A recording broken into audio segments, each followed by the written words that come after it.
বাঙালি জানে যে প্রেমের সাথে ছ্যাঁকা ফ্রি, তারপরেও বাঙালিরা প্রেম করে। কারণ কি জানেন? কারণ বাঙালিরা ফ্রি জিনিস হাতছাড়া করে না। রূপের ঝলক দিয়ে কি লাভ যদি আপনার চরিত্রই ঠিক না থাকে? আর এত আবেগ দিয়েই আপনি কি করবেন? বিবেক যদি ঠিক না থাকে, ঠিক একইভাবে শিক্ষিত হয়েও কোনো লাভ নেই যদি আপনার ভিতরে মনুষ্যত্বই না থাকে। প্রতিবেশী কাকে বলে জানো? পরের সুখে জলে বেশি, অন্যের দুঃখে মহা খুশি, শুনে কম রটাই বেশি, এরই নাম প্রতিবেশী, বুঝলে?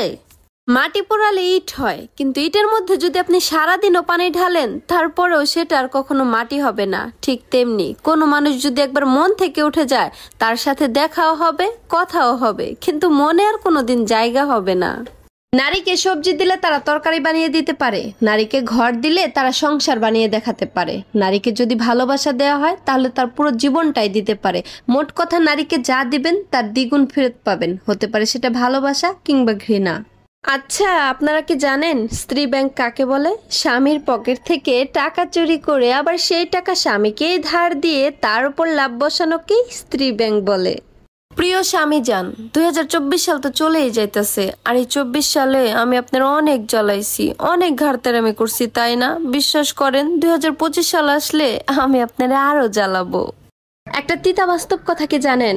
টাকা ছাড়া কোনো বন্ধু হয় না, চেহারা ছাড়াও প্রেম হয় না, আর স্বার্থ ছাড়া কেউ আপনাকে আপন ভাববে না। কথাটা তেতো লাগলেও এটাই বাস্তব। একটা বাস্তব কথা কি জানেন? স্বপ্ন পালিয়ে যায় ঘুম ভেঙে গেলে, আর মানুষ পালিয়ে যায় স্বার্থ ফুরিয়ে গেলে। স্বার্থের এই দুনিয়ায় স্বার্থ ছাড়া কেউ আপনার খবরও নিবে না।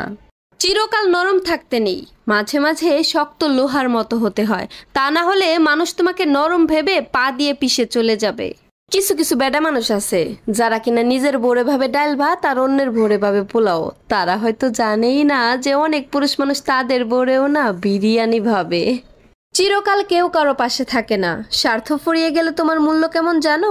অনেকটাই ফলবিহীন গাছের মতো, যতদিন তুমি ফল দিতে পারবে ততদিনই তোমার মূল্য আছে। কষ্ট ছাড়া মানুষ হয় না, আর দুঃখ ছাড়াও দুনিয়া হয় না, এটাই বাস্তব। আর এই কঠিন বাস্তব কথাটা আপনি যত তাড়াতাড়ি আপনার বুকের মধ্যে বসিয়ে নেবেন, তত তাড়াতাড়ি আপনি সুখের সন্ধান খুঁজে পাবেন। শোনেন ভাইয়েরা, বউ থাকতে বউয়ের মূল্য দিয়েন। বউ হচ্ছে সামনের দুইটা দাঁতের মতো, না থাকলে আপনি মন খুলে হাসতেও পারবেন না, এজন্য দাঁত থাকতে দাঁতের মর্ম দিন। মানুষের মুখে শুনেছি যে সয় সে রয়, তবে আমি পেন্সিলকে দেখে এটা বুঝেছি যে সয় সে শুধু ক্ষয়ই হয়। মানুষের খারাপ সময় সব সময় থাকে না, কিন্তু এই খারাপ সময় যারা খারাপ ব্যবহার করে তাদেরকে জীবনেও ভোলা যায় না। এই পৃথিবীতে কত সুন্দর সুন্দর মুখ, তাই না? কিন্তু কোনটা যে মুখ আর কোনটা যে মুখোশ সেটা চেনা কিন্তু অনেক কঠিন। সব পেয়ে গেলে তো স্বভাব এমনিতেই খারাপ হয়ে যায়। এজন্য সৃষ্টিকর্তা সবাইকেই অভাবে রাখেন, কাউকে রূপের অভাবে, কাউকে টাকা পয়সার অভাবে, আবার কাউকে এক মুঠো শান্তির অভাবে।